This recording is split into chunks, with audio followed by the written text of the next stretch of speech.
সমুদ্র মন্থনের সময় দুই ধরনের রত্ন লাভ করা হয়েছিল। প্রথম হলাহল, যার প্রভাব থেকে এই সমস্ত সংসারের জীবের প্রাণ বাঁচানোর জন্য মহাদেব তাকে নিজের কণ্ঠে ধারণ করে নিয়েছিলেন। আর দ্বিতীয় অমৃত, যেটা কিঞ্চিত পরিমাণ মাত্রায় পাওয়া গেছিল। কখনো কখনো জীবনে এমন কোন বস্তু যা আপনি প্রয়োজনের থেকেও অনেক বেশি মাত্রায় ভোগের জন্য লাভ করে থাকেন, তা আপনার জন্য বিষ প্রমাণিত হতে পারে। যেমন জল, প্রয়োজনের থেকে অনেক বেশি মাত্রায় যদি এই জল আসে তাহলে আপনার প্রাণ কাটতে পারে। কিন্তু পরিশ্রমের পরে এক পাত্র শীতল জল দ্বারা আপনি যদি স্নান করে নেন তাহলে তা আপনার শরীরের জন্য অমৃত হবে। পরিশ্রম করার পরে যদি আপনার শরীর এক পাত্র খাবার লাভ করে তাহলে তা আপনার শরীরের জন্য অমৃত। কিন্তু যদি কোনো পরিশ্রম না করেই আপনি দিনরাত শুধুই খাবার গ্রহণ করতে থাকেন তাহলে আপনার কাছে তা বিষ সমান। বিষ এবং অমৃত গ্রহণ করাটা আপনার উপরে নির্ভর করছে। কোনো বস্তু আপনার পক্ষে বিষও হতে পারে, আবার অমৃতও হতে পারে। নির্ভর করছে যে আপনি সেটা কিভাবে ব্যবহার করছেন, কতটা মাত্রায় ব্যবহার করছেন। আসুন আমার সাথে ভালোবেসে বলুন, রাধা রাধা। হয়তো আপনার মনে কখনো এই প্রশ্ন আসতে পারে যে ইমারত কেন নির্মাণ করা হয়, কেন উৎসব পালন করা হয়, কেন মানুষ নিজেদের জন্মদিন পালন করেন, কেন দোল, বিজয়া দশমী, রাখি, দীপাবলির মতো উৎসব পালন করা হয়। যদি এগুলো পালন না করা হয় তাতে কি যায় আসে? যদি এই দোল উৎসব পালন না করা হয় তাহলে কি এই সংসার ভুলে যাবে যে নারায়ণের প্রতি ভক্তির কারণে ভক্ত প্রহ্লাদকে অগ্নি স্পর্শও করতে পারেনি? যদি বিজয়া দশমী পালন না করা হয় তাহলে কি এই সংসার ভুলে যাবে যে এই দিনে শ্রীরাম রাবণকে বধ করেছিলেন? যদি আমরা দীপাবলির এই উৎসব পালন না করি তাহলে কি এই সংসার এটা ভুলে যাবে যে অযোধ্যাতে অমাবস্যার এমন এক রাত এসেছিল যে রাত্রে অযোধ্যা পূর্ণিমার থেকে বেশি উজ্জ্বল হয়ে উঠেছিল? যদি এই রাখি উৎসব পালন না করা হয় তাহলে কি এই সংসারের ভাই এবং বোনেরা একে অপরের প্রতি ভালোবাসা কি সেটা ভুলে যাবেন? বিষয়টা ভুলে যাওয়ার নয়, বিষয়টা হলো মনে রাখা। যখন জীবনে আমরা কোনো একটা স্থানে পৌঁছই, উপলব্ধিগুলোর উৎসব পালন করি, যাতে সেই মুহূর্তে আমরা সকলের মধ্যে আনন্দ ছড়াই এবং মানুষ সেই মুহূর্তটা মনে রাখে। এই স্মৃতিগুলোই মানুষের মধ্যে বিশ্বাসের জন্ম দেয়। এই বিশ্বাস যে আগামী যেদিন আসছে তাতে আরো আনন্দের সম্ভাবনা রয়েছে। ভালোবাসার এই উৎসব, ভালোবাসার এই পার্বণ, এটা মানুষের মনে বিশ্বাসের জন্ম দেয় যে প্রত্যেক যুগে কেউ না কেউ এসেছে এবং পরবর্তীতেও আসবে। তাহলে আসুন আমরা ডুবে যাই আমার লীলার এই প্রেম যাত্রায় এবং ভালোবাসার এমন একটা উৎসব পালন করা যাক যা এই সংসার যুগ যুগ পর্যন্ত মনে রাখবে। তাহলে আসুন আর আমার সাথে ভালোবেসে বলুন, রাধা রাধা। প্রেমের পরিভাষা আসলে কি? ভিন্ন ভিন্ন ধরনের ব্যক্তি, ভিন্ন ভিন্ন ধরনের প্রেমী আলোচক বিভিন্ন ধরনের পরিভাষা প্রদান করেন এই প্রেম নিয়ে। কিন্তু প্রত্যেকের মনেই কখনো কখনো এই প্রশ্ন এসেছে, এই ভালোবাসা আসলে কি? নিজের প্রিয়তমকে জয় করাই কি প্রেম? চার হাত এক হয়ে যাবার নামই কি প্রেম? নিজের আবেগ ব্যক্ত করাই কি ভালোবাসা? না, প্রেমের অর্থ কাউকে লাভ করা নয়, বরং তার মাঝে বিলীন হয়ে যাওয়া। যদি কারোর হাত ধরে থাকি তাহলে আজীবন তার সাথে পথ চলা হলো প্রেম। প্রেম শুধুমাত্র সেটা নয় যা প্রেমী আর প্রেমিকার কেশদামে মালা বেঁধে দেয়। মাতা পিতার জন্য দিনরাত পরিশ্রম করা, নিজের পরিবারের জন্য দিনরাত পরিশ্রম করা, সেটাও প্রেম। নিজের বন্ধুদের জন্য, আপনজনের জন্য সবকিছু উজাড় করে দেওয়ার নাম হলো ভালোবাসা। নিজের মাতৃ জন্ম লাভ করে, সেটা হয় সে ভোগ করে বা তার জন্য তার ভোগান্তি হয়। আর এটা নির্ভর করছে আপনার কর্মের ওপরে। কি কর্ম করেছেন আপনি সেই ধনকে লাভ করার জন্য? যদি আপনি সৎ পথে চলেন, নিষ্ঠা ভরে আপনি কর্ম করে থাকেন এবং তার ফলে আপনি ধন অর্জন করে থাকেন, তাহলে আপনার আগামী প্রজন্ম সেটা ভোগ করবে, সেটা প্রয়োগ করবে নিজের বিকাশের জন্য। কিন্তু যদি আপনি কুকর্ম করে থাকেন, কোন রকম ছলনা করে থাকেন এই ধন লাভ করার জন্য, তাহলে 100% আপনার আগামী প্রজন্মকে এর জন্য ভুগতেই হবে। তাহলে আপনি কি চাইবেন, যে আপনার আগামী প্রজন্ম সুখ ভোগ করবে, নাকি আপনার কুকর্মের পরিণাম ভোগ করবে? নির্বাচন আপনারই। আসুন আমার সাথে ভালোবেসে বলুন, রাধা রাধা। কর্ণ, সূর্যপুত্র কর্ণ, স্বয়ং সূর্যের পুত্র, দেবী কুন্তির প্রথম পুত্র। সেই কর্ণ যার একটি বাণ আমার রথকে, সেই রথ যার উপর মহাবলী অর্জুন বিরাজমান ছিলেন, যার পতাকায় স্বয়ং হনুমান ছিলেন, সেই রথকে তার একটি বাণ ধসিয়ে দিতে পেরেছিল। দৈব কবচ কুণ্ডলধারী কর্ণ, সেই কর্ণ যুদ্ধক্ষেত্রে নিজের সমাপ্তির সম্মুখীন হলেন। কারণ কি ছিল? নির্বাচন। দুর্যোধনের সাথে বন্ধুত্ব রাখার জন্য, তার অনুচিত কর্মে কোনোদিন কোনো প্রতিবাদ করেননি, তাকে সঙ্গ দিয়েছেন এই নির্বাচন। যখন দ্রৌপদীর বস্ত্রহরণ হচ্ছিল, তখন তাকে বাধা দেওয়ার বদলে নীরব থাকার নির্বাচন, তার বিরোধিতা কখনো না করার নির্বাচন, এই নির্বাচনই কারণ হয়ে দাঁড়ালো কর্ণের পতনে। এই সংসারে সবার উপকার আপনি স্বীকার করতে পারেন, তাকে সম্মানও করতে পারেন, কিন্তু তার সামনে এতটাও নত হবেন না যে নিজের অন্তর্মনের কথাটা আপনি শুনতে না পান। নির্বাচন যদি ধর্মসঙ্গত হয়, তবেই তা শুভ হয়।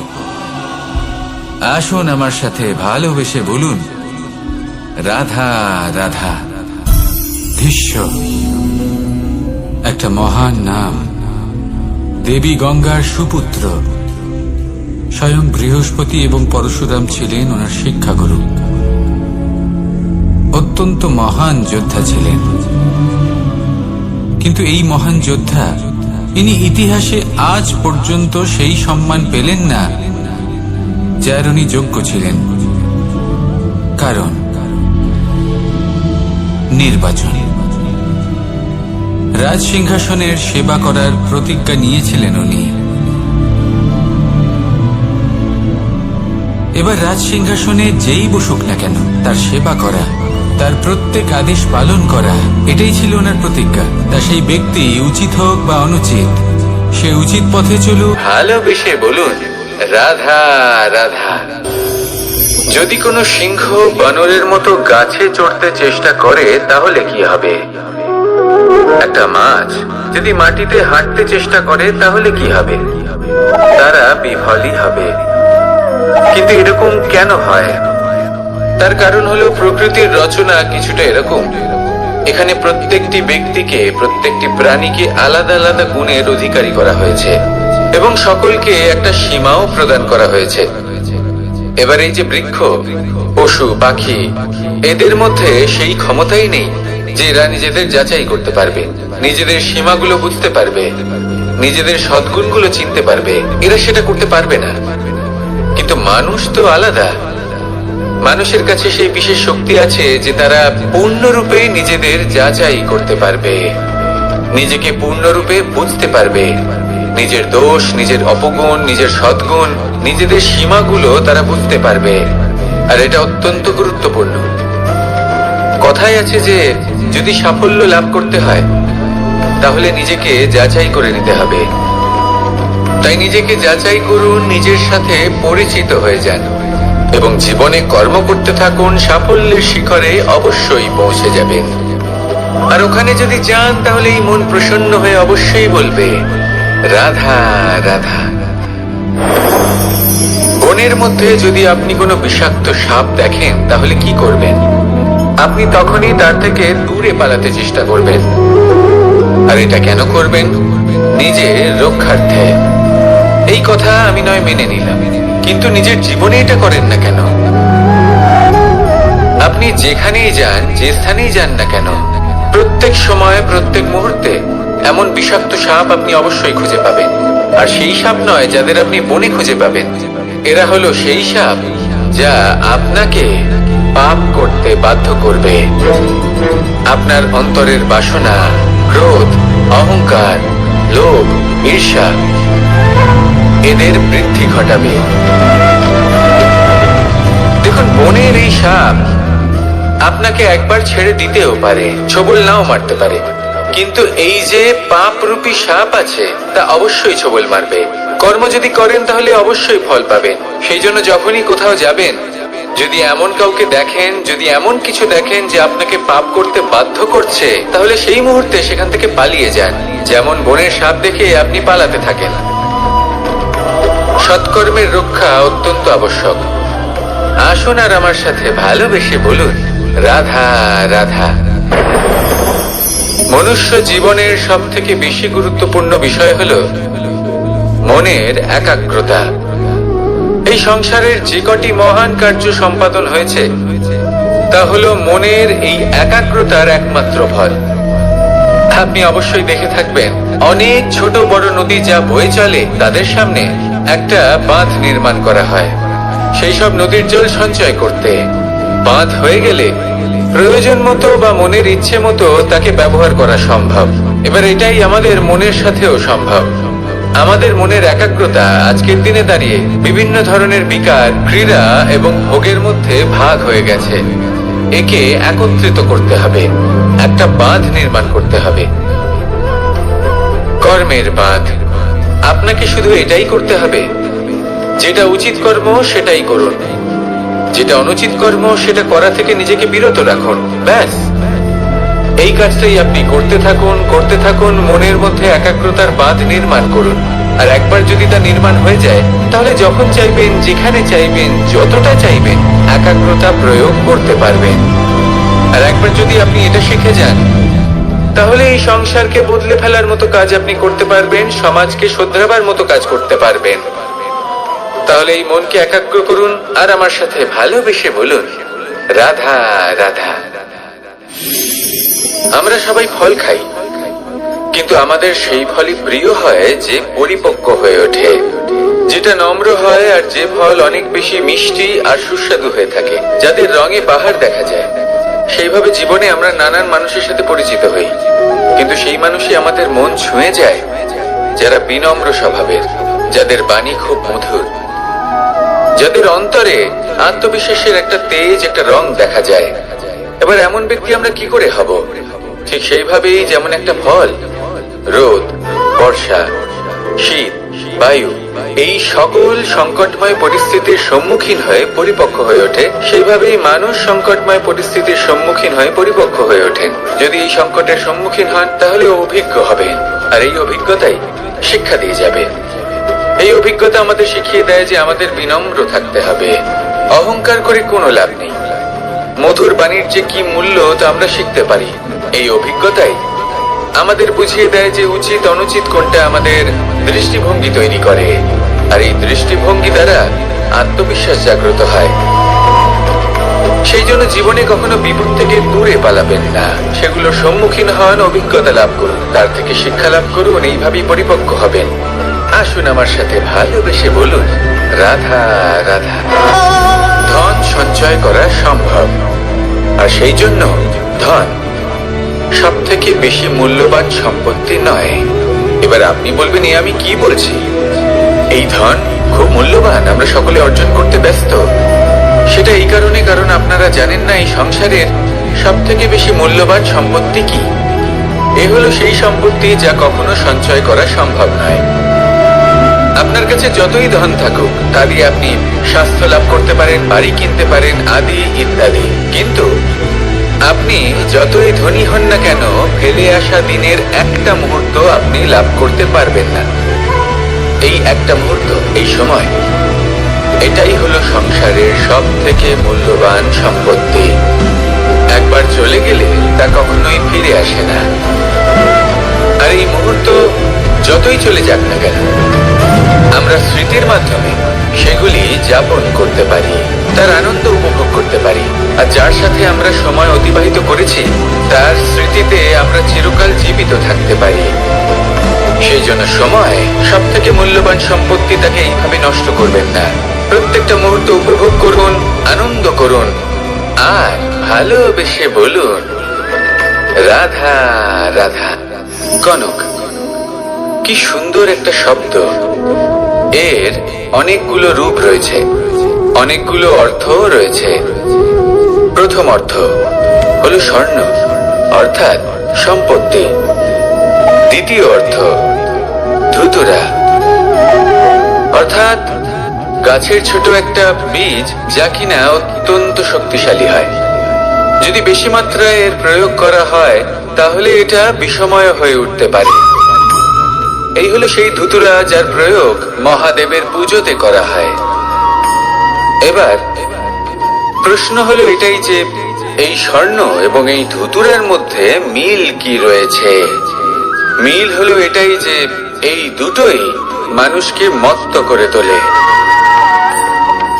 ধুতুরা মানুষকে তখন মত্ত করে যখন তাকে সেবন করা হয়, কিন্তু স্বর্ণ, ধন, সম্পত্তি, মানুষ এটা যতটাই অর্জন করে নেয় সেটাই যথেষ্ট।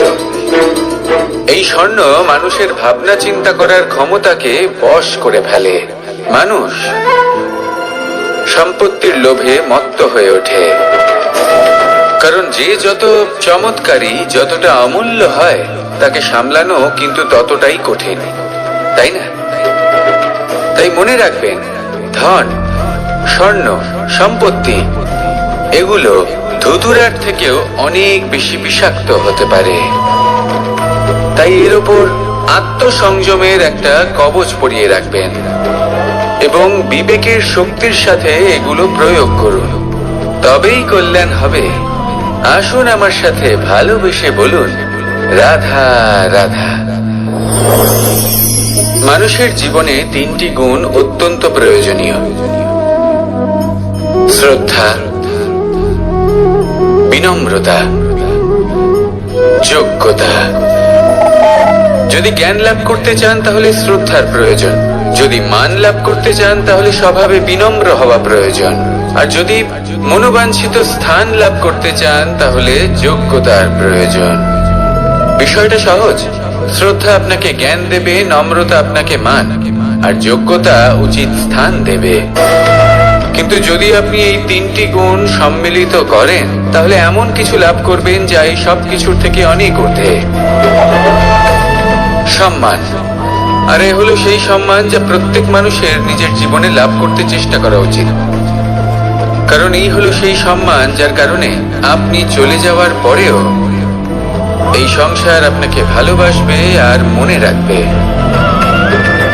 আসুন আমার সাথে ভালোবেসে বলুন রাধা রাধা। জীবনে গতি অত্যন্ত গুরুত্বপূর্ণ, মতিও হলো গুরুত্বপূর্ণ, এবং তার থেকেও বেশি গুরুত্বপূর্ণ হলো সংগতি। একটা জলের ফোঁটা, তার মধ্যে গতি থাকে, প্রকৃতির মধ্যে তা লাভ করার ইচ্ছে নিহিত থাকে, কিন্তু এই যে সংগতি তা নির্ধারিত করে যে এই জলের ফোঁটা ঝিনুকের মুখে পড়ে মুক্ততে পরিণত হবে নাকি বিষাক্ত সাপের মুখে পড়ে বিষে পরিণত হবে।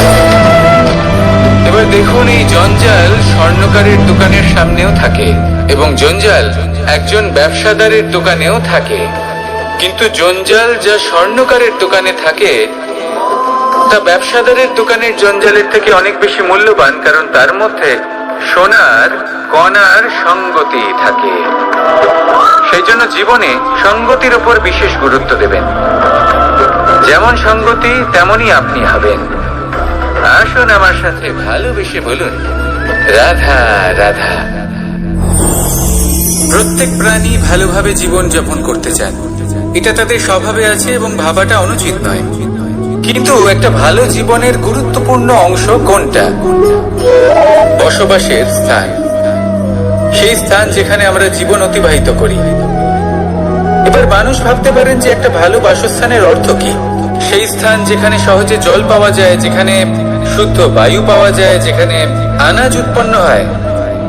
এটা জীবনযাপনের জন্য পর্যাপ্ত বটে, কিন্তু ভালো জীবন যাপনের জন্য আরো একটা কথা আপনাকে বুঝতে হবে। সাধু, জ্ঞানী, পণ্ডিত ব্যক্তি, এই সকল মহাপুরুষ, এনাদের যে বাসস্থান তা অত্যন্ত বিশেষ হয়। এখানে এক ধরনের বিশেষ ইতিবাচক শক্তি থাকে, এমন একটা স্থান যেখানে দেবতারাও বিচরণ করে। জীবন আমরা সবাই যাপন করি, কিন্তু জীবনের উদ্দেশ্য শুধুমাত্র জীবন যাপন করা নয়। জীবনের উদ্দেশ্য হলো মুক্তি লাভ করা।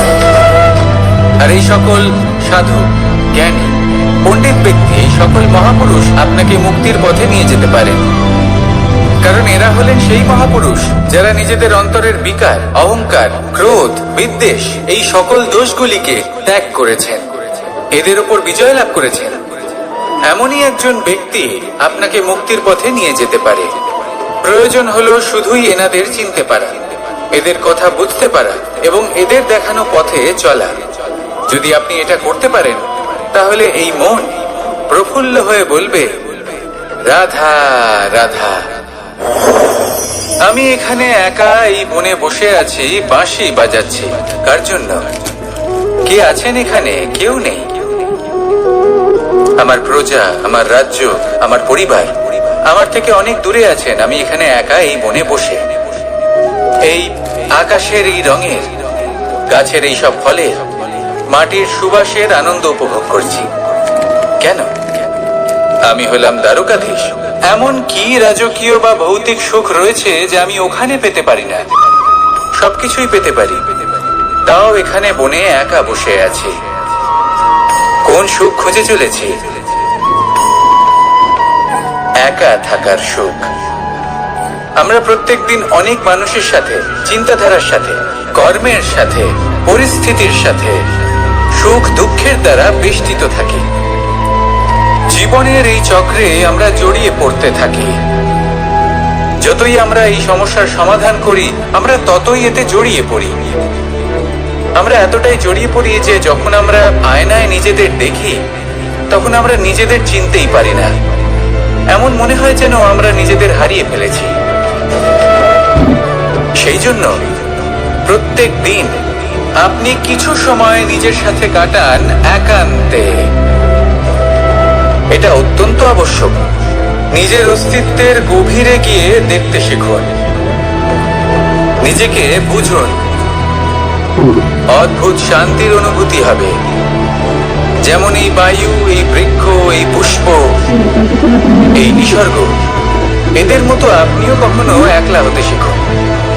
কখনো নিসর্গের একটা অংশ হয়ে দেখুন। এই মন প্রসন্ন হয়ে বলবে, রাধা রাধা। ওমাই কি, আমি কখন থেকে এখানে অপেক্ষা করছি, হাত পেতে দাঁড়িয়ে রয়েছি যাতে একটা ফল আমার হাতে এসে পড়ে এবং সেটা আমি খেতে পারি। কখন থেকে অপেক্ষা করছি, কিন্তু সেটা হচ্ছেই না। এবার আপনি বলবেন যে এসব কি বলছি, এ কি অদ্ভুত কথা বলছি। যদি ফল খেতে হয় তাহলে আমাকে বৃক্ষে চড়তে হবে, ফলের কাছে পৌঁছতে হবে, তবেই তো ফল পাবো। এবারে এটা অত্যন্ত সহজ ব্যাপার, কিন্তু এই বিষয়টা আপনি নিজের জীবনের প্রসঙ্গে ভেবে দেখুন। লক্ষ্য কোথায় আছে আপনি জানেন, সেই লক্ষ্যে পৌঁছানোর পথ কি সেটাও আপনি জানেন, সেই পথে চলার ক্ষমতাও আপনার রয়েছে, কিন্তু তাও আপনি নিজের লক্ষ্য লাভ করতে পারছেন না। কেন? কারণ আপনি অপেক্ষা করছেন যে লক্ষ্য আপনার সামনে চলে আসবে, কিন্তু তা হয় না। লক্ষ্য সে যাই হোক না কেন, ধন হোক, প্রেম হোক, কোনো সম্মান হোক বা মোক্ষ হোক, যদি আপনি তার দিকে অগ্রসর না হন, তাহলে ফল প্রাপ্তি অসম্ভব ব্যাপার, তা কোনোদিনই হবে না। সেই জন্য আপনার চোখের সামনে আপনি যদি নিজের লক্ষ্যকে দেখতে পান, তাহলে উঠুন এবং সেই দিকে অগ্রসর হতে শুরু করুন। নিজের অন্তরের সকল অশুভ গুণ দূর করুন, অলসতা ত্যাগ করুন, অজ্ঞানতা ত্যাগ করে দিন এবং চলতে থাকুন। অবশ্যই মনোবাঞ্ছিত ফল লাভ করতে পারবেন। মনে রাখবেন, চলতে থাকলে তবেই লক্ষ্য প্রাপ্তি হবে। অপেক্ষার দ্বারা শুধুমাত্র মৃত্যু লাভ হবে। আসুন আমার সাথে ভালোবেসে বলুন, রাধা রাধা। আমি দ্বারকাধীশ এবং আমার সভাতে বিভিন্ন সময় বিভিন্ন ধরনের মানুষ আসেন নিজেদের দাবি নিয়ে, নিজেদের ইচ্ছে নিয়ে।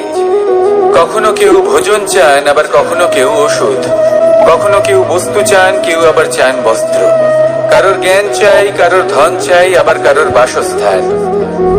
অনেক সময় আমি এই অনুরোধ, এই ইচ্ছে পূর্ণ করি না। এবার আপনি এটা ভাবতেই পারেন যে কৃষ্ণ তো তাহলে লোভী, ওর কাছে তো সবকিছুই রয়েছে, তারপরেও সে নিজের প্রজার ইচ্ছে পূর্ণ করে না, তাদের সমস্যাগুলি বুঝতে পারে না, তাদের সুখ স্বাচ্ছন্দ্য প্রদান করে না। আসল সত্য হলো এটাই যে কোনো সবল ব্যক্তি, যে কোনো গৃহস্থ ব্যক্তি যে কাজ করতে সক্ষম, তার পরিশ্রম দ্বারাই নিজের প্রয়োজনগুলি এবং ইচ্ছেগুলি পূরণ করা উচিত। এটা অত্যন্ত প্রয়োজনীয়। আর এগুলো তিনি করতে পারেন শিল্প, ব্যবসা, আচরণ অথবা জ্ঞানের ভিত্তিতে। এই পথে চলতে হবে, পরিশ্রম করতে হবে, তবেই সে কিছু অর্জন করতে পারবে। এবার এমন কোন ব্যক্তি যার এই সব কিছুতে কোনো রুচি নেই, যে কিছুই করতে চায় না, সে কিছুই অর্জন করতে পারবে না। এবার এরকম কোন ব্যক্তিকে যদি আমি কোনো বস্তু প্রদান করি, তাহলে কি হবে? সে পরাধীন হয়ে যাবে, আর সেটা উচিত হবে না। তাহলে কি করা উচিত? তাকে পথ দেখানো, তাকে বোঝাতে হবে যে কোন পথে চলে তুমি নিজের লক্ষ্য প্রাপ্ত করতে পারবে। শিল্প, জ্ঞান, আচরণ এবং ব্যবসা, এই পথে কিভাবে চলে সেটা শেখাতে হবে। আর আমি সেটাই করি। তার ফলে কি হয়? ব্যক্তি স্বাধীন হয়ে যায়। সংসারে সে যা চাইবে তাই প্রাপ্ত করতে পারবে, কখনো কারোর থেকে কিছু চাইবার প্রয়োজন পড়বেই না। এই কথাটা সবসময় মনে রাখবেন। যখনই দান করবেন, তা ভাবনা চিন্তা করে এমন ভাবে দান করবেন যাতে সামনের ব্যক্তি স্বাধীন হতে পারে, পরাধীন নয়। আসুন আমার সাথে ভালোবেসে বলুন রাধা রাধা করতে শিখুন। পাণ্ডব, পাণ্ডবরা বন থেকে এসেছিলেন। ওনাদের কাছে না কোনো ধন ছিল, না কোনো সম্পদ, না বিদ্যা।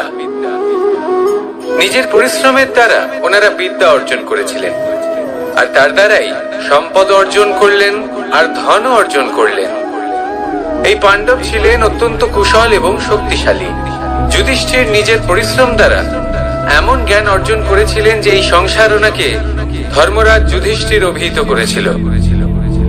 দেখতে গেলে পাণ্ডবদের কাছে সবকিছুই ছিল, কিন্তু যখন বিষয় এলো আরো ধন লাভ করার, তখন যুধিষ্ঠির, যিনি পাণ্ডবদের মধ্যে জ্যেষ্ঠ, তিনি সকল পাণ্ডবদের সাথে দ্যুতক্রীড়ায় অংশগ্রহণ করে ফেললেন।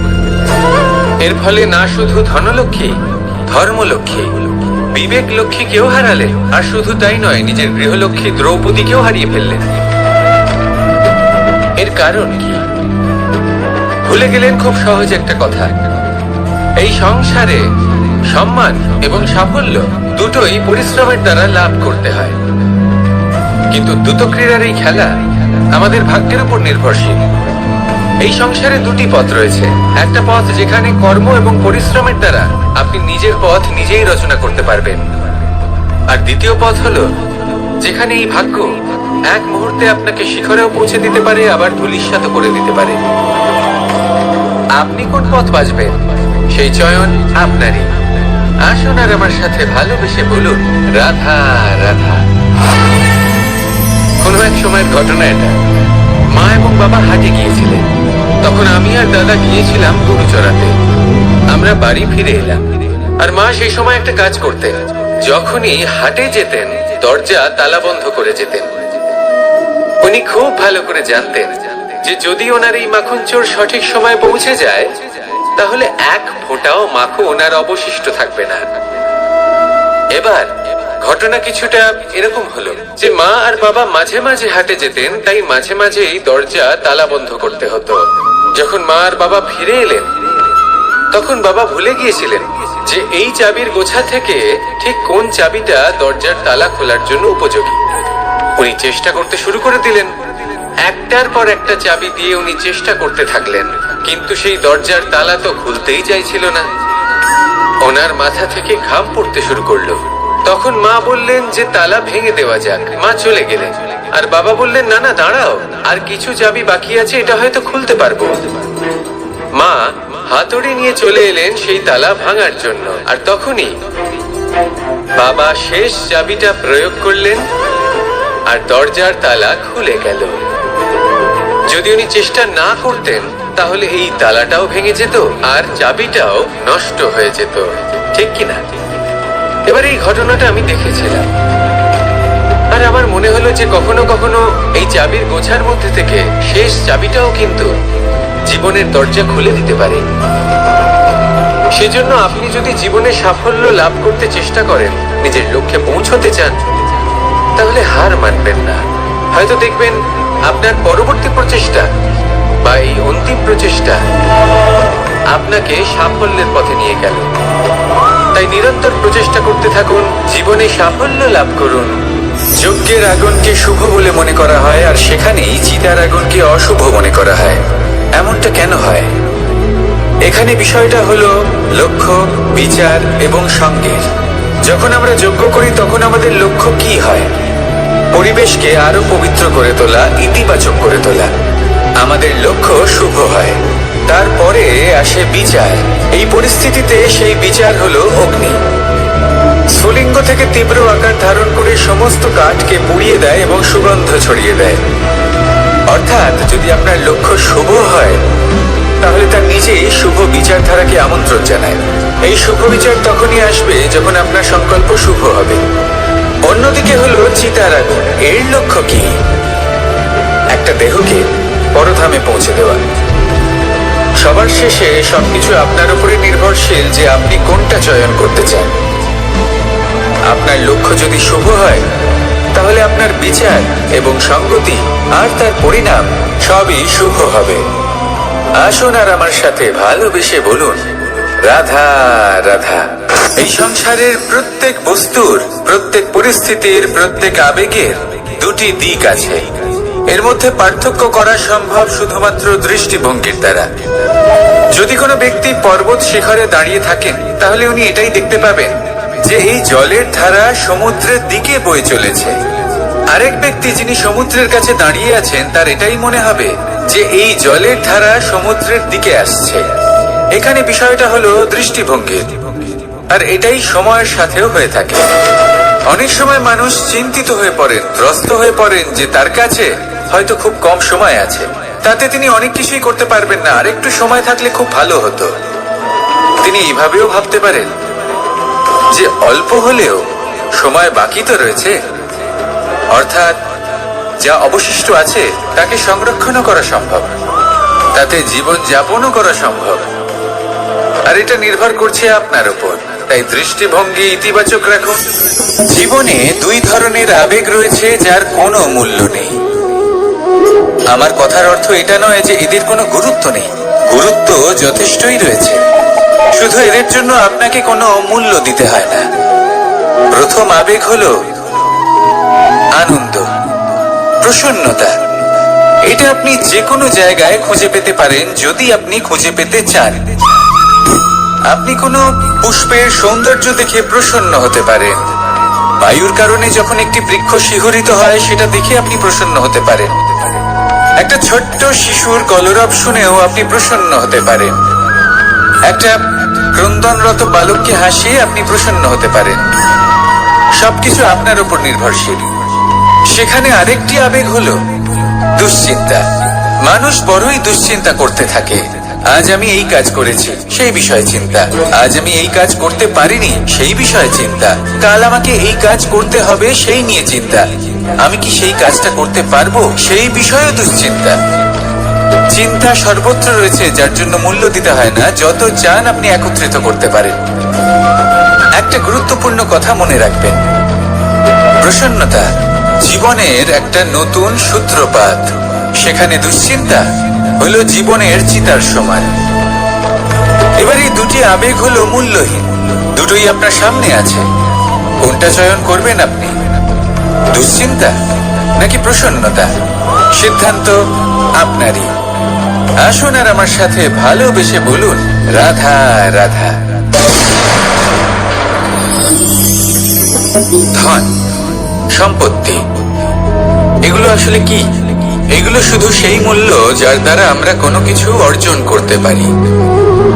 এবার এই ধনের দ্বারা এই সংসারে অনেক কিছু লাভ করা সম্ভব, কিন্তু সেই সব কিছুই শুধুমাত্র ভৌতিক বস্তুই হবে, ভৌতিক সামগ্রী, ভৌতিক সুবিধা।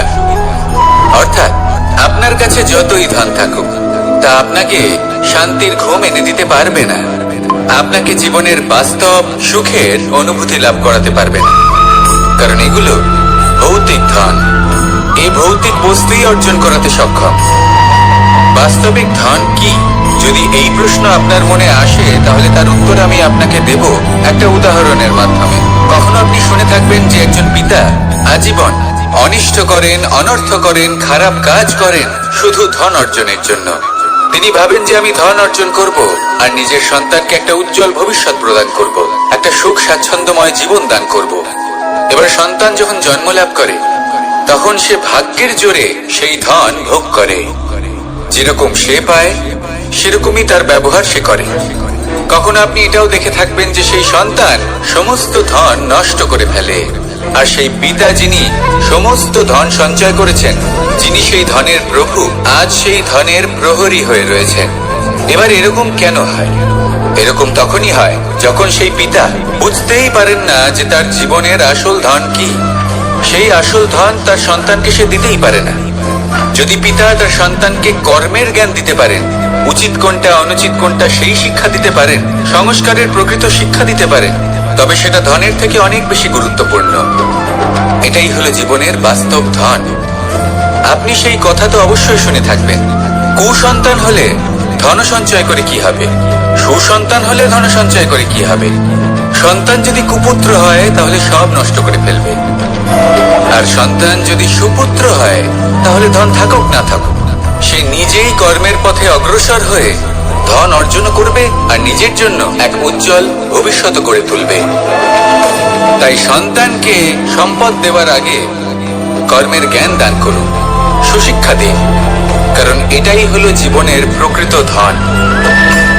আসুন আর আমার সাথে ভালোবেসে বলুন, রাধা রাধা। একবার একটা শেয়াল বনে বিচরণ করছিল।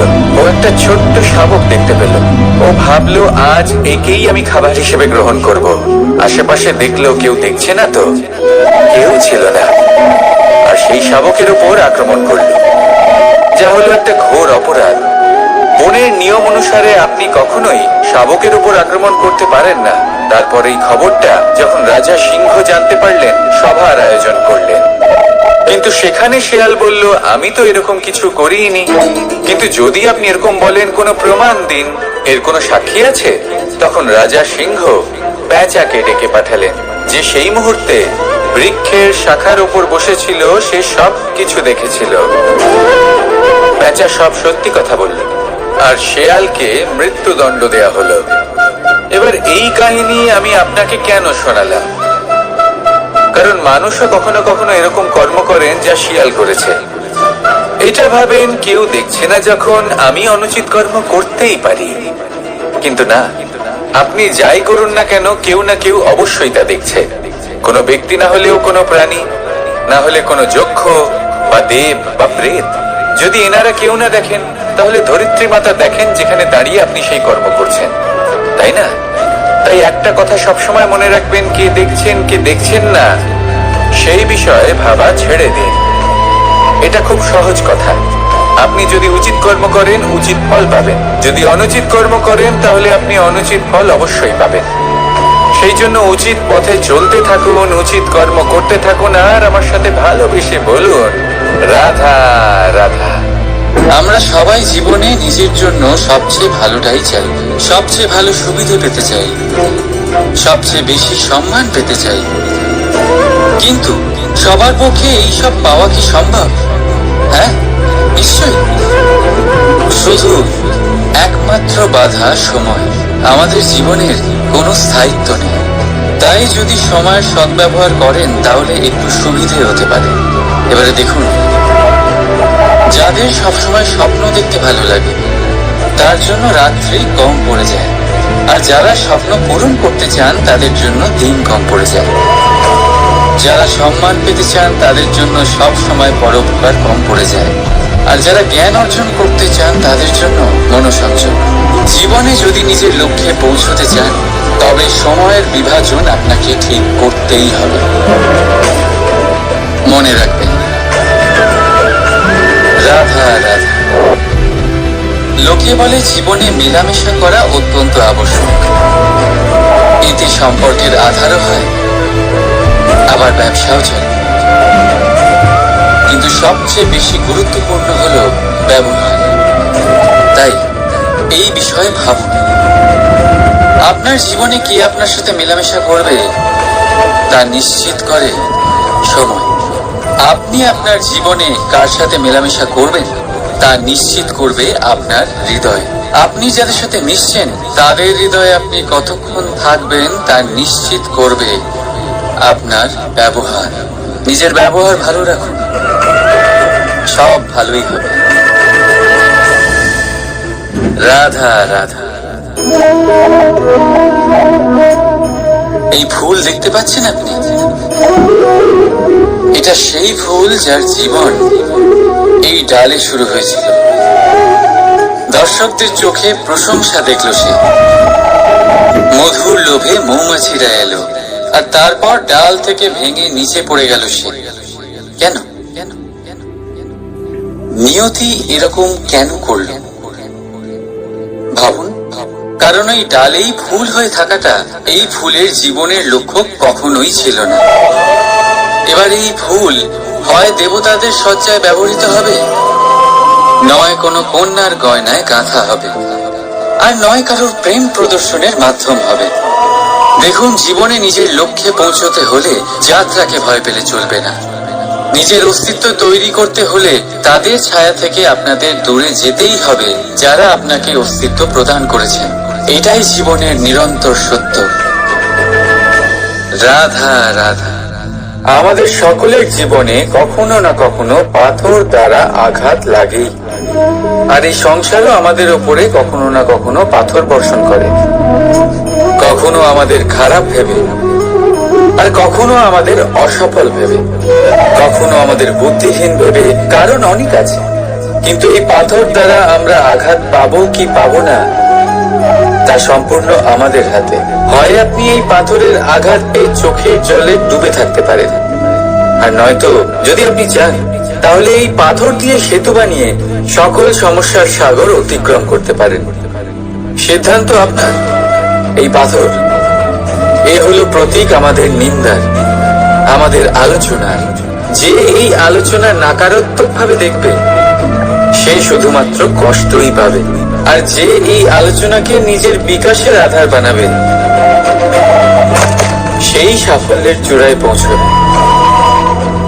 তাই মনে রাখবেন, আলোচনা আপনার শত্রু নয়, আপনার সবচেয়ে বড় মিত্র।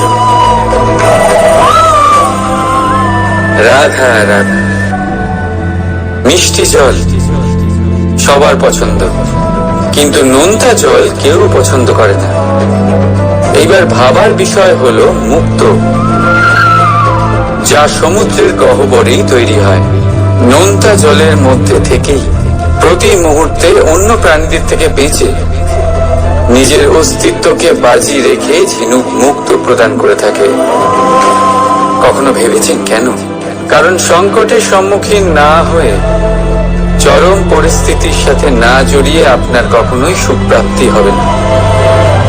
তাই নির্ভীক হয়ে সংকটের সম্মুখীন হন, আর আমার সাথে ভালোবেসে বলুন রাধা রাধা। আমরা সকলেই সময়ের গুরুত্ব বুঝি।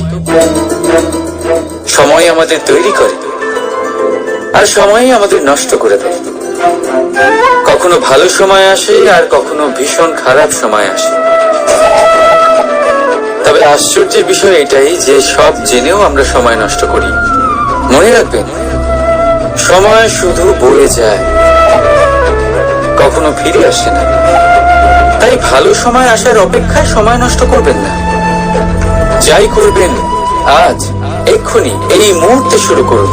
তা সেটা কাউকে আনন্দ দেওয়াই হোক বা নিজেকে বদলানোর চেষ্টা করা হোক, যাই হোক না কেন, বিলম্ব করবেন না, কারণ সময় শুধুমাত্র তাকেই সঙ্গ দেয় যে সর্বদা সময়কে সম্মান করে।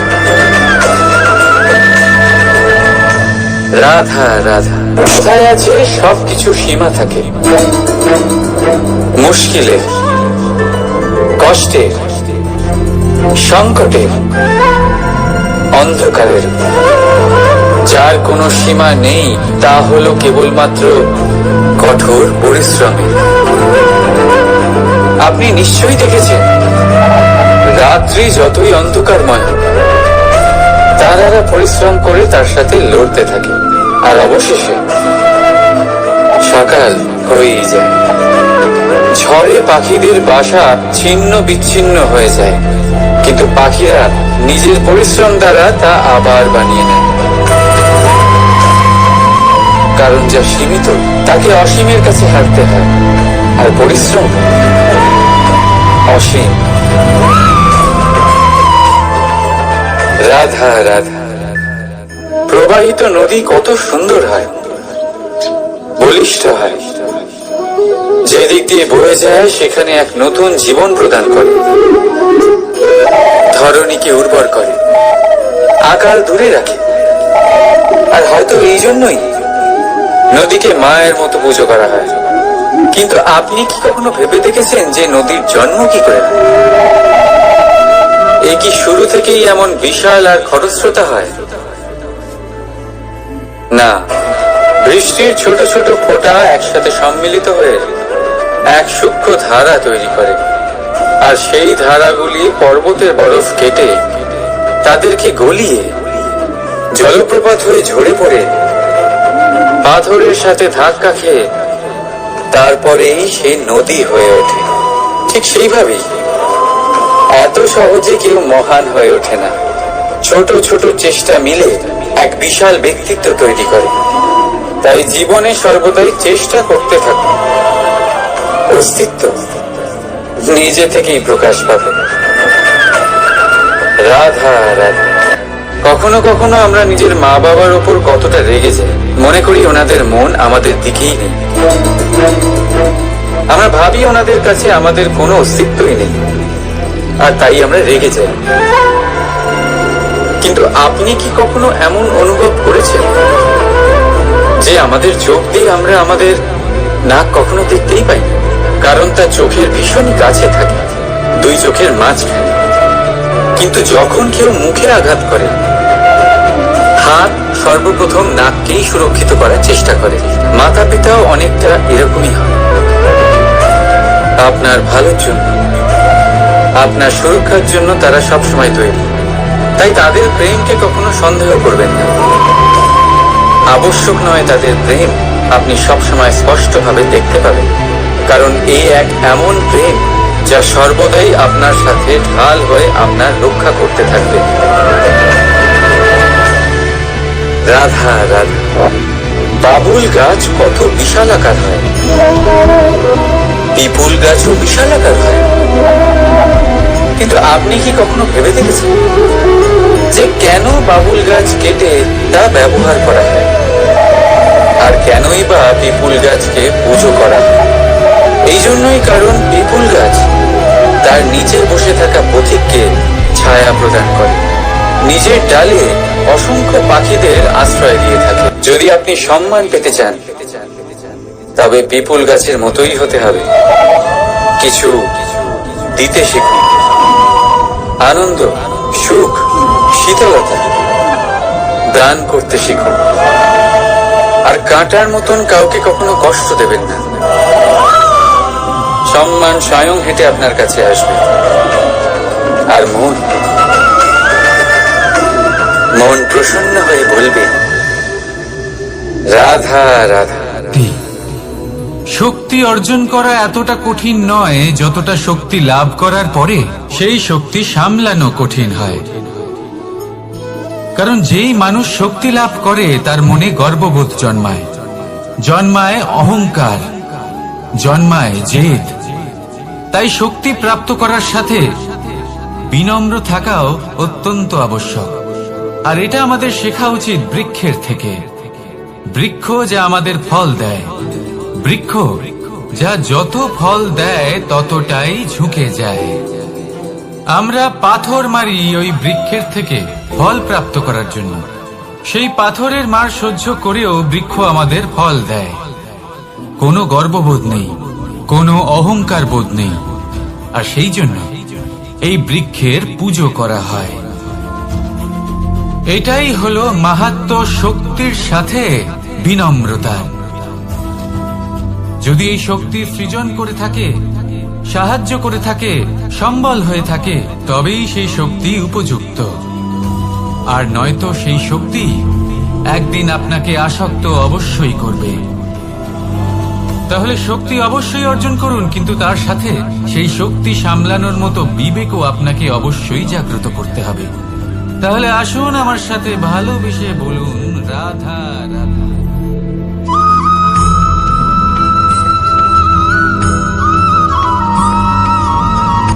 কথায় আছে অন্ধকারে প্রদীপ প্রজ্বলিত করলে চতুর্দিক আলোকিত হয়। কিন্তু যদি এই প্রদীপ আমি সূর্যের আলোর সম্মুখে সকালবেলায় প্রজ্বলিত করে রেখে দিই, তাহলে কি হবে? আপনি বলবেন যে এটা করে তো কোনো লাভই হলো না। সূর্যের প্রকাশের সামনে এই প্রদীপ আসলে কিছুই নয়। এবার এই চিন্তা ভাবনা প্রত্যেক দিন করতে হবে, আর একটা অমূল্য শিক্ষা পেতে হবে। মনে করুন যে আপনি মহাপুরুষের সামনে বসে আছেন, কোনো মহাজ্ঞানীর সামনে। তাহলে সেই ব্যক্তির সামনে নিজের জ্ঞানের প্রদীপ প্রজ্বলিত করবেন না, নীরব থাকুন, আর সেই ব্যক্তির সূর্যের প্রকাশের মতো জ্ঞান প্রাপ্ত করুন। যতটা পারবেন জ্ঞান লাভ করুন। যদি এমন কোনো সময়, এমন কোনো স্থানে আপনি আছেন যেখানে চতুর্দিক অন্ধকার, কারোর কাছেই জ্ঞান নেই, সেখানে নিজের জ্ঞানের প্রদীপ প্রজ্বলিত করুন। এমন করলে দুদিক থেকেই আপনার লাভ হবে। আপনার জ্ঞান প্রাপ্তিও হবে, আর জ্ঞানের সঠিক প্রয়োগও করতে পারবেন। আর এই মন প্রসন্ন হয়ে বলবে রাধা রাধা।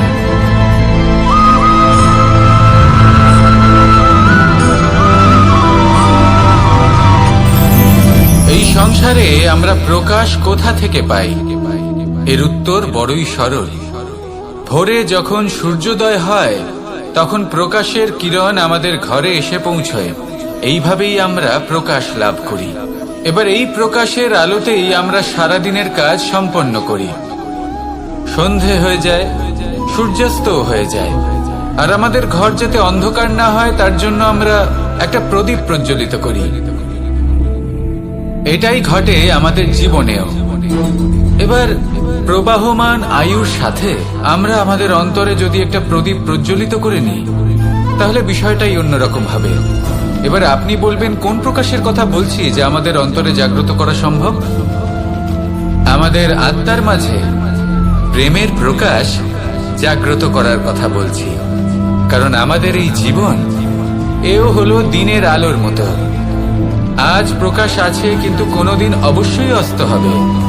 কিন্তু অস্ত হবার আগে যদি আমরা আমাদের আত্মার মাঝে প্রেমের এই প্রকাশ উজ্জ্বলিত করে নিই, তাহলে আমাদের সন্ধ্যাকালও আমরা আনন্দে এবং প্রেমে যাপন করব। তাহলে আসুন আর আমার সাথে ভালোবেসে বলুন রাধা রাধা।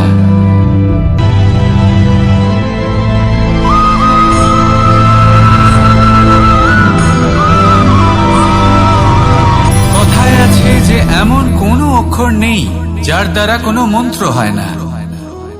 এমন কোনো বনস্পতি নেই যা নিজেই একটা ঔষধি নয়। পৃথিবীর এমন কোনো ব্যক্তি নেই যার মধ্যে কোনো যোগ্যতা থাকে না। শুধু প্রয়োজন হলো যে ব্যক্তিকে আমরা খুঁজে চলেছি তাকে সঠিকভাবে চিনে নেওয়া। যদি তার যোগ্যতা, তার বিশেষত্ব আমরা বুঝতেই না পারি, তাহলে আর লাভ কি রইল?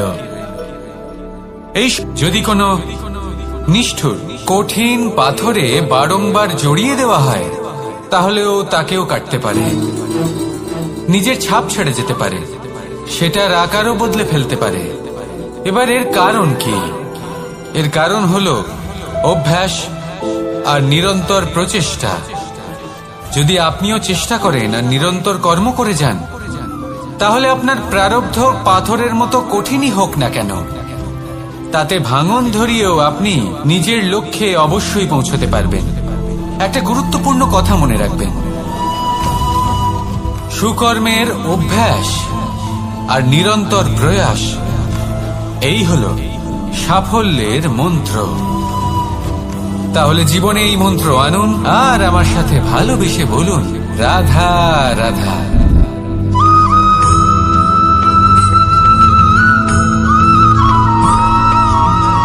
এই সংসারে কোনো বস্তু হোক বা ব্যক্তি হোক, তার একার গুরুত্ব কিন্তু খুব বেশি নয়। একটা উদাহরণ হিসেবে বৃষ্টির ফোঁটাকে ভেবে দেখুন। যদি একটি বৃষ্টির ফোঁটা হয় তাহলে তার খুব বেশি গুরুত্ব থাকে না, কিন্তু যখন সহস্র বৃষ্টির ফোঁটা মেঘের মধ্যে দিয়ে ঝরে পড়ে তখন সেটা বর্ষার রূপ ধারণ করে। সেই বর্ষা যা এই প্রকৃতিকে শান্ত করে।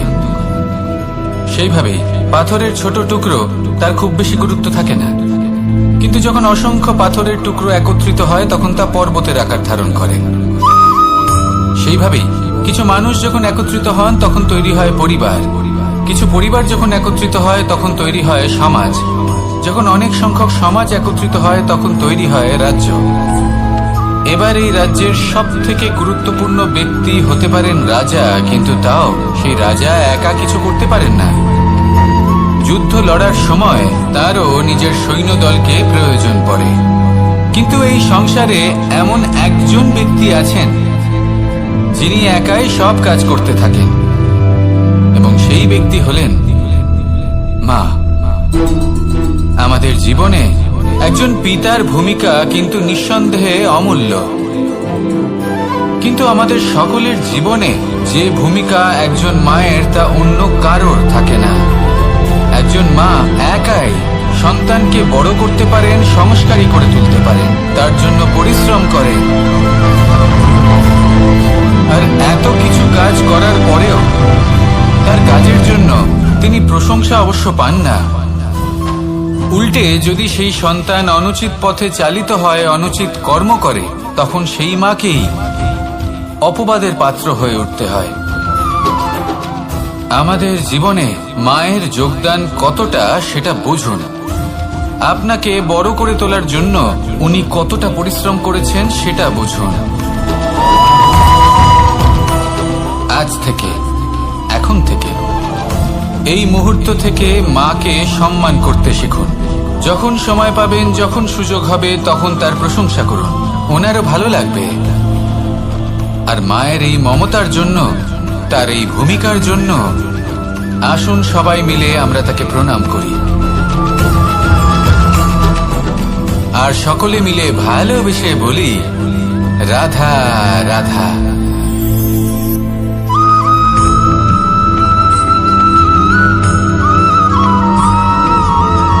আপনি কখনো কোনো বাজকে নিজের বাসা বানাতে দেখেছেন? এই বাজ যখনই কোনো বাসা বানায় তখন উঁচু গাছের ডালে বা কোনো পর্বতের শিখরে বাসা বানায়, অনেক উচ্চতায়, আর সেখানে তার সন্তানও জন্মগ্রহণ করে। যখন এই সন্তানেরা জন্মায় তখন এই বাজ খুবই ভালোবেসে এবং খুব সাবধানে এদের পালন পোষণ করে। নিজের ঠোঁট দিয়ে তাদের ঠোঁটে খাবার পরিবেশন করে। কিন্তু যেই সেই সন্তানেরা হৃষ্টপুষ্ট হয়ে যায় এবং সেই কথা বাজ নিজে বুঝতে পেরে যায়, সেই বাজ নিজে সেই বাসা ছিন্ন ভিন্ন করে দেয়। সেই সন্তান যাদের সবেমাত্র ডানা গজিয়েছে, কিভাবে উঠতে হয় তারা জানে না, সেই সন্তানগুলিকে উচ্চতা থেকে ঠেলে দেয়। সেই সন্তান প্রথমে ভয়ভীত হয়ে যায়। তারা সামনে মৃত্যুকে দেখতে পেয়ে ভয়ের কারণে তাদের ডানা ঝাপটাতে থাকে, আর সেই প্রক্রিয়াতেই সেই সন্তানগুলি উড়তে শুরু করে দেয়। এবার এই ঘটনায় আমরা কি শিক্ষা পেতে পারি? এটাই, যদি আপনি মাতা পিতা হন তাহলে নিজের সন্তানকে অবশ্যই স্নেহ করুন, কিন্তু তাদেরকে নিজের আঁচলের তলায় বেঁধে রাখবেন না। যদি আপনি চান আপনার সন্তান জীবনে উন্নতি করুক, তাহলে নিজের মুঠো থেকে তাদের স্বতন্ত্র করে দিন, এই সংসারে সংঘর্ষ করতে দিন। সেই সন্তান নিজেই বুঝতে পারবে যে জন্মের সময় পাওয়া ডানা কি করে ব্যবহার করতে হয়। আর আপনার চোখের সামনে আপনার সন্তান এই আকাশে উড়তে থাকবে। তাহলে আসুন আমার সাথে ভালোবেসে বলুন, রাধা রাধা।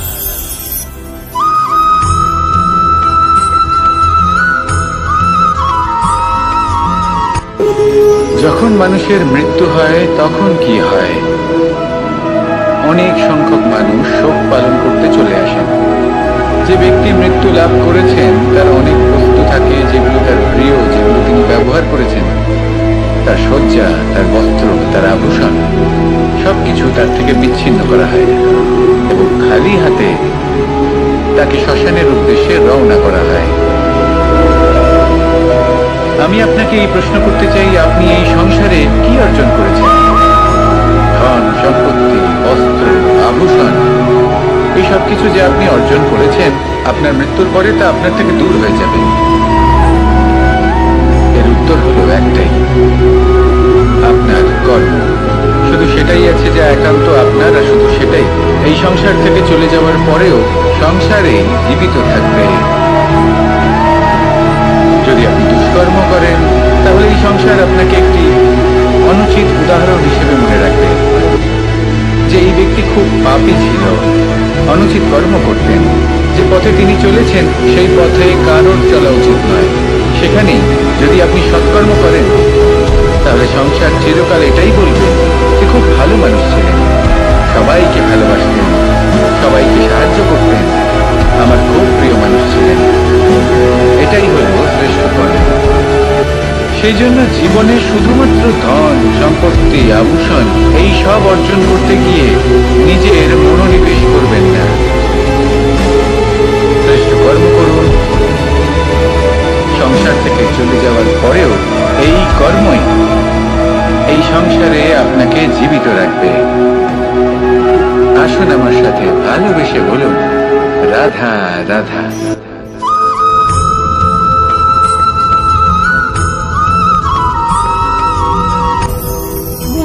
ভোজন।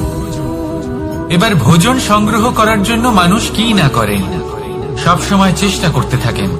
ফসল উৎপাদনের জন্য অনেক পরিশ্রম করতে থাকেন, কিন্তু অনেক সময় অনেক পরিশ্রম করার পরেও ফসল ভালো উৎপাদন হয় না। এর কারণ কি?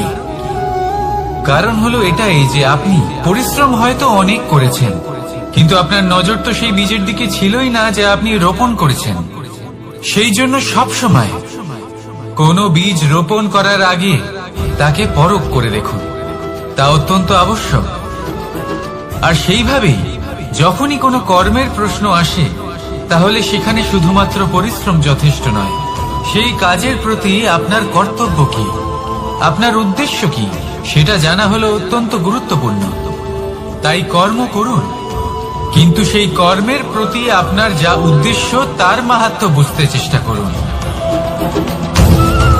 তাহলে আসুন আমার সাথে ভালোবেসে বলুন, রাধা রাধা।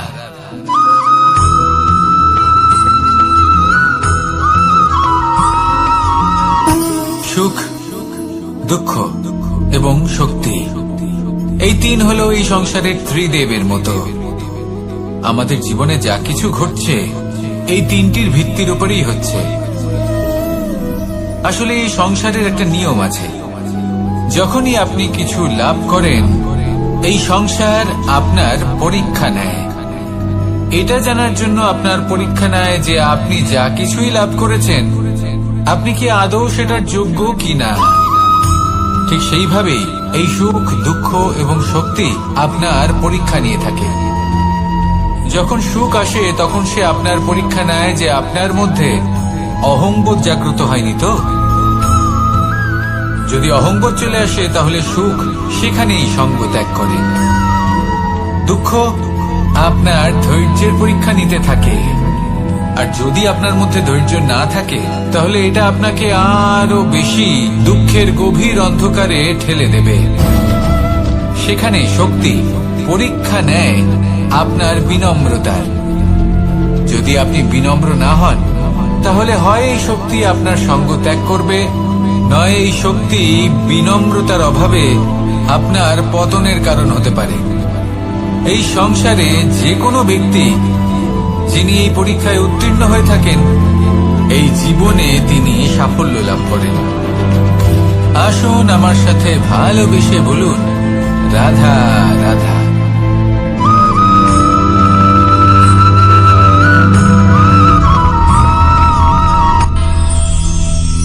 আমরা সবাই সূর্যকে সম্মান কেন করি? কারণ আমরা জানি যে সন্ধেবেলা যখন সূর্যাস্ত হবে তখন শুধুমাত্র অন্ধকার বাকি থাকবে। ঠিক কিছুটা এরকমই হয় আমাদের মাতা পিতাও, যিনি আমাদের জন্ম দেন, আমাদের ভরণ পোষণ করেন, আমাদের বড় করেন, আমাদের প্রেম প্রদান করেন। কখনো কখনো তাদের মুখ থেকে কটু কথা নিঃসৃত হয়, আমাদের দুঃখ হয়, কিন্তু তখন আমাদের এটা বোঝা উচিত এগুলি নিঃসৃত হচ্ছে আমাদেরই মঙ্গলের জন্য। যেমন সূর্যদেব, উনিও উত্তাপ দিয়ে থাকেন আমাদেরই মঙ্গলের জন্য, যাতে ফসল পাকতে পারে, যাতে জল বাষ্প হয়ে মেঘ হতে পারে, বৃষ্টি হতে পারে, আর এই সংসারে নিরন্তর জলের প্রবাহ থাকে। আমাদের মাতা পিতা, তাদের কঠোর আচরণ, তাদের কঠোর অনুশাসনের পেছনে লুকিয়ে থাকে ওনাদের ভালোবাসা। আমাদের তা বুঝতে হবে, সসম্মানে ওনাদের গ্রহণ করতে হবে। কারণ ঠিক সূর্যাস্তের পরে যেমন চতুর্দিক অন্ধকারচ্ছন্ন হয়ে যায়, তেমনি আমাদের জীবন থেকে যখন আমাদের মাতা পিতা চলে যায় তখন আমাদের জীবনেও শুধু এবং শুধুমাত্র অন্ধকারই ছেয়ে থাকে। সেই জন্য নিজের মাতা পিতাকে সম্মান করুন, ওনাদের ভালোবাসা প্রদান করুন। এই মন আর এই জীবন প্রসন্ন হয়ে বলবে, রাধা রাধা।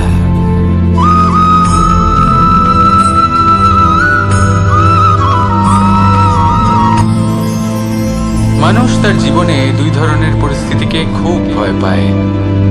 এক, কোনো কারণবশত কারোর সামনে নত হওয়া। দুই, কোনো কারণে নিজের চরিত্র থেকে, নিজের মূল্যবোধ থেকে বিচ্যুত হওয়া। এবার কেন হয় এরকম যে কথায় কথায় কারোর সামনে নত হতে হয়? কেন বারংবার নিজের চরিত্র থেকে চ্যুত হতে হয়? এরকম কেন হয়? এটা তখনই হয় যখন আমাদের শিক্ষা এবং মূল্যবোধের অভাব থাকে। যদি মানুষের মধ্যে প্রকৃত শিক্ষা থাকে তাহলে এই সংসারে কোনো সময় এবং কারোর সামনেই নত হওয়ার কোনো প্রয়োজন নেই।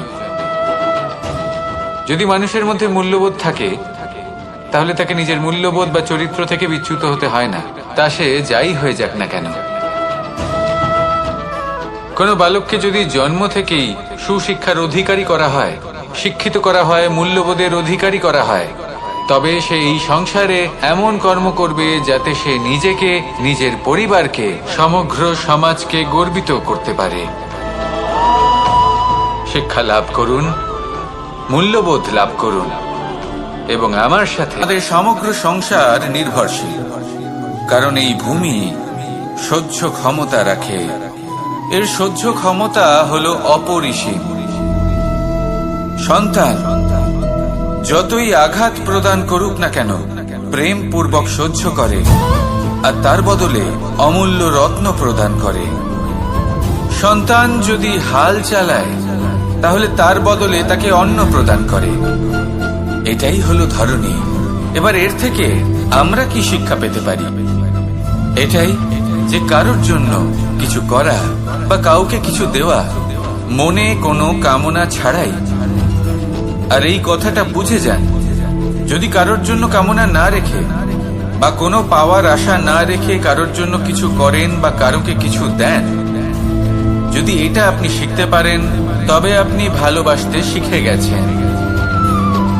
আর সেই জন্যই এই ধরিত্রীকে মাতা বলা হয়। কারণ মাতা শুধু উনি নন যিনি গর্ভে সন্তানকে ধারণ করেন, মাতা তো উনিও যিনি জীবন বাঁচতে শেখান, যিনি জীবন বাঁচার উদাহরণ প্রদান করেন। তাহলে ধরনীর থেকে এই নিঃস্বার্থ ভাব শিখুন, নিঃস্বার্থ ভালোবাসা শিখুন, আর এই ভালোবাসার সাথেই বলুন, রাধা রাধা।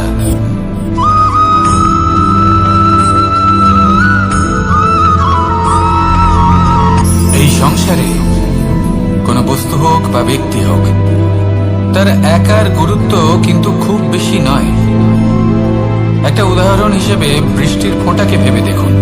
যদি যদি একটি বৃষ্টির ফোঁটা হয় তাহলে তার খুব বেশি গুরুত্ব থাকে না, কিন্তু যখন সহস্র বৃষ্টির ফোঁটা মেঘের মধ্যে দিয়ে ঝরে পড়ে তখন সেটা বর্ষার রূপ ধারণ করে। সেই বর্ষা যা এই প্রকৃতিকে শান্ত করে। সেইভাবেই পাথরের ছোট টুকরো তার খুব বেশি গুরুত্ব থাকে না, কিন্তু যখন অসংখ্য পাথরের টুকরো একত্রিত হয় তখন তা পর্বতের আকার ধারণ করে। সেইভাবেই কিছু মানুষ যখন একত্রিত হন তখন তৈরি হয় পরিবার, কিছু পরিবার যখন একত্রিত হয় তখন তৈরি হয় সমাজ, যখন অনেক সংখ্যক সমাজ একত্রিত হয় তখন তৈরি হয় রাজ্য। এবার এই রাজ্যের সব থেকে গুরুত্বপূর্ণ ব্যক্তি হতে পারেন রাজা, কিন্তু তাও সেই রাজা একা কিছু করতে পারেন না। যুদ্ধ লড়ার সময় তারও নিজের সৈন্যদলকে প্রয়োজন পড়ে। কিন্তু এই সংসারে এমন একজন ব্যক্তি আছেন যিনি একাই সব কাজ করতে থাকেন, এবং সেই ব্যক্তি হলেন মা। আমাদের জীবনে একজন পিতার ভূমিকা কিন্তু নিঃসন্দেহে অমূল্য, কিন্তু আমাদের সকলের জীবনে যে ভূমিকা একজন মায়ের তা অন্য কারোর থাকে না। একজন মা একাই সন্তানকে বড় করতে পারেন, সংস্কারী করে তুলতে পারেন, তার জন্য পরিশ্রম করেন। আর এত কিছু কাজ করার পরেও তার কাজের জন্য তিনি প্রশংসা অবশ্য পান না। উল্টে যদি সেই সন্তান অনুচিত পথে চালিত হয়, অনুচিত কর্ম করে, তখন সেই মাকেই অপবাদের পাত্র হয়ে উঠতে হয়। আমাদের জীবনে মায়ের যোগদান কতটা সেটা বুঝুন। আপনাকে বড় করে তোলার জন্য উনি কতটা পরিশ্রম করেছেন সেটা বুঝুন। আজ থেকে, এখন থেকে, এই মুহূর্ত থেকে মাকে সম্মান করতে শিখুন। যখন সময় পাবেন, যখন সুযোগ হবে, তখন তার প্রশংসা করুন, ওনারও ভালো লাগবে। আর মায়ের এই মমতার জন্য, তার এই ভূমিকার জন্য আসুন সবাই মিলে আমরা তাকে প্রণাম করি, আর সকলে মিলে ভালোবেসে বলি রাধা রাধা।